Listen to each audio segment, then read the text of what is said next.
Bienvenidos a esta conversación sobre un tema de gran importancia en la actualidad. Nos referimos a la polinización, acá en nuestro canal Conocernos.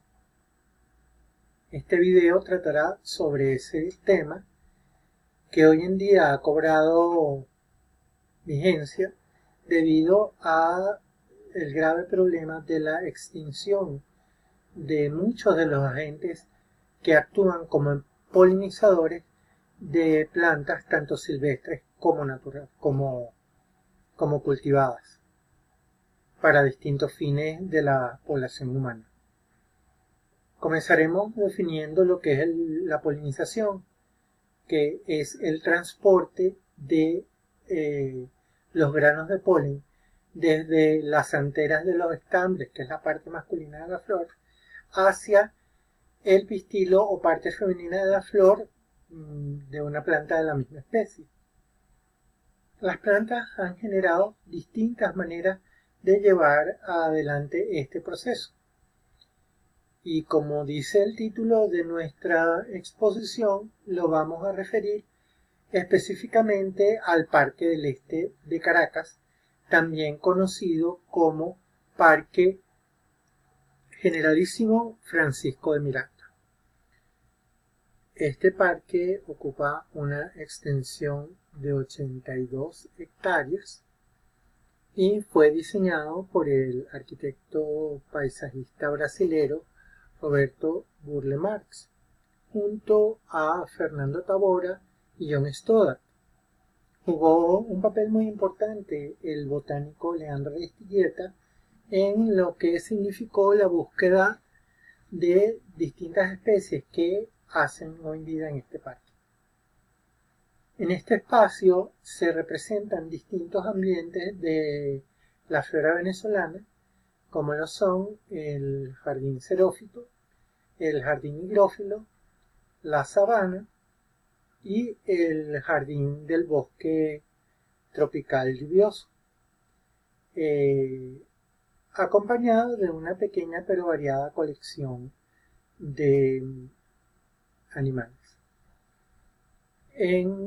Tanto en espacios diseñados como nichos para tenerlos en cautiverio, como en estado de semicautiverio. ¿Por qué escogimos tratar el tema de polinización en este parque? Debido a que acá, como ya les mencioné, se encuentran distintas especies de diversos ambientes y se dan allí distintas estrategias o síndromes de polinización. Los síndromes que conocemos como síndromes de polinización no son más que las características combinadas de los agentes polinizadores y las plantas a quienes polinizan y las relaciones que entre ellos se dan. En primer lugar, el primer tipo de polinización que ocurre en el mundo natural es la autopolinización. Esta consiste en que las anteras de la parte masculina de la flor liberan el polen y este cae directamente en lo que es el estigma, la parte superior del pistilo o parte femenina de la flor. Luego aquí lo que ocurre es que la carga genética proviene solamente de esa misma planta. Por lo tanto, no ocurre la variabilidad genética, que es muy importante para la planta para enfrentar posibles cambios que ocurran en el ambiente. Luego, como ya dije antes, las plantas han desarrollado distintas estrategias para que el proceso de polinización ocurra, se lleve a cabo. La primera que vamos a describir es lo que conocemos como polinización por viento o anemofilia. Esta, como su nombre lo dice, lo que hace es que en los estambres se produce el polen y el viento arrastra esos granos de polen Esos estambres son plumosos, de manera de facilitar este transporte por el viento y hasta llegar a flores femeninas de la misma planta y que el polen pueda germinar sobre el estigma de ella y producir la fecundación. Esta estrategia reproductiva o de polinización la poseen fundamentalmente las gramíneas, la grama de nuestro césped, los distintos cereales, los bambús son gramíneas. Y estas son flores que no tienen color, son muy pequeñas, muy poco vistosas. Y el problema que tiene este tipo de polinización es que es muy poco efectivo porque el viento arrastra el polen y no hay garantía de que llegue a buen término, es decir, no hay garantía de que los granos de polen van a parar todos en un estigma de una flor de la misma especie. Como les dije antes, las plantas con flor han desarrollado distintas otras maneras de hacer llegar el polen a plantas de la misma especie.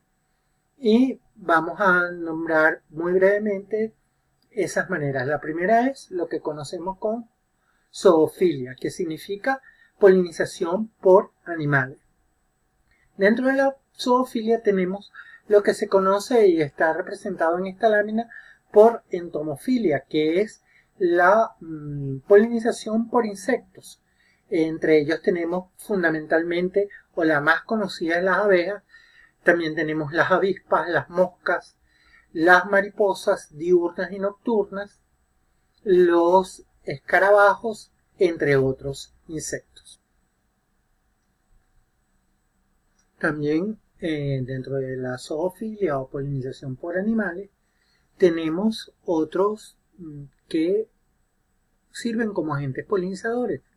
Tal es el caso de las aves, u ornitofilia, que significa polinización por aves, y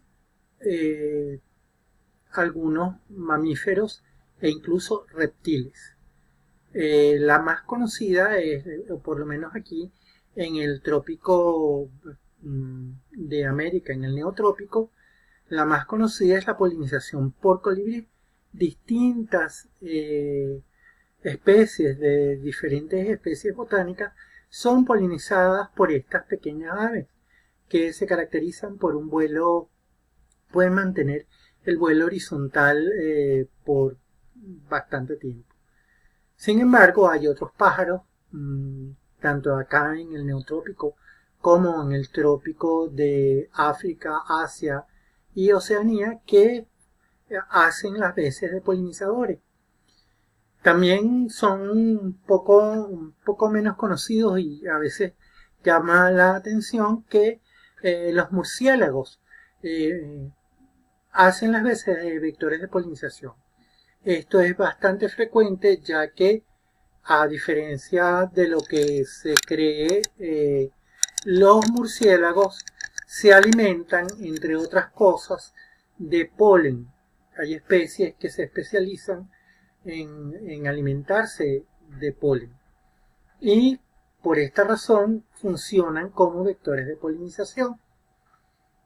También tenemos casos de polinización por otros mamíferos, inclusive, como les mencionaba anteriormente, reptiles. Tenemos el caso de una especie de bucare del género Erythrina, que es muy abundante en el Parque del Este o Generalísimo Francisco Miranda.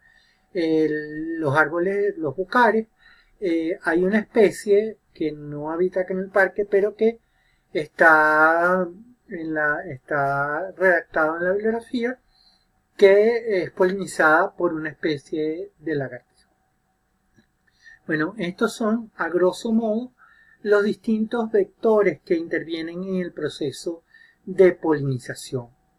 Para hablar de síndrome tendríamos que también establecer cuáles son las características de esas especies botánicas que cada polinizador visita.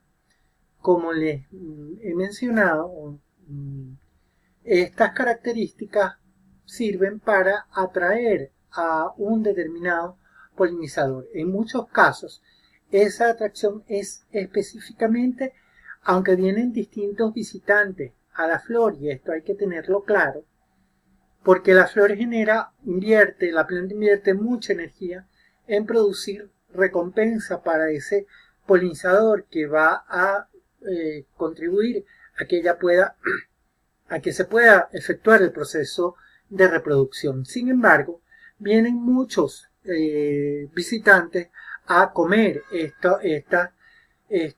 los granos de polen y el néctar que la planta ofrece para sus visitantes. No lo hace con ese propósito, pero eso es lo que sucede en la naturaleza. Los animales distintos insectos, aves, inclusive otros animales, van a comer de ese néctar y ese polen. Entonces, lo que les quiero decir es que para hablar de un síndrome tenemos que ver tanto las características de la planta, de la flor, de las recompensas que ofrecen, como las características del polinizador. Y así tendríamos un síndrome. En esta temática hay distintos temas asociados, por ejemplo el flujo de energía, por ejemplo la dinámica de las poblaciones, que para ver el tema de los cambios en una población podemos ver el video del profesor Gascón sobre sucesiones. Ahora les voy a presentar algunos ejemplos de flores que se encuentran en un emprendimiento que queda dentro del Parque del Este, que ellos también se dedican a la educación ambiental.